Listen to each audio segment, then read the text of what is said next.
এবার বিজেপি থেকে মহামৈত্র জল্পনা নিয়ে কি জানালেন কৃষ্ণনগরের তৃণমূল সাংসদ। বিধানসভা নির্বাচনে তৃণমূল কংগ্রেসের পরাজয়ের পর দলের একাংশের দলত্যাগ এবং রাজনৈতিক অস্থিরতার আবহে নিজের অবস্থান স্পষ্ট করলেন তৃণমূল সাংসদ মহামৈত্র। বিজেপিতে যোগ দেওয়ার জল্পনা উড়িয়ে দিয়ে তিনি স্পষ্ট ভাষায় জানিয়েছেন, আমার মাথা কেটে ফেললেও আমি বিজেপিতে যোগ দেব না। তার এই মন্তব্য ঘিরে ফের জোর রাজনৈতিক চর্চা শুরু হয়েছে। দলের আভ্যন্তরীণ পরিস্থিতি নিয়ে মহামৈত্র বলেন, তৃণমূল কংগ্রেসে কিছুটা বিভাজন তৈরি হলেও দল ভেঙে পড়েনি। উনার দাবি, 1 মাস আগে অনুষ্ঠিত বিধানসভা নির্বাচনে বাংলায় প্রায় 2,60,00,000 মানুষ তৃণমূলকে ভোট দিয়েছেন এবং দল প্রায় 41% ভোট পেয়েছে।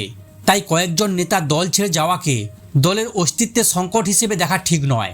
দল ত্যাগ প্রসঙ্গে মৌহা বলেন, নির্বাচনের পর একাধিক সাংসদ, বিধায়ক, পৌর প্রতিনিধি এবং অন্যান্য নেতা তৃণমূল ছেড়েছেন।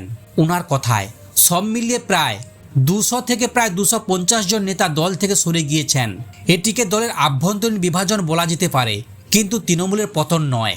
বিজেপিতে যোগ দেওয়া নেতাদের কড়া ভাষায় আক্রমণ করে মহামৈত্র বলেন, যারা তৃণমূল ছেড়েছেন তারা হয় অর্থের লোভে নয়তো প্রতিশোধের ভয়ে বিজেপিতে গিয়েছেন।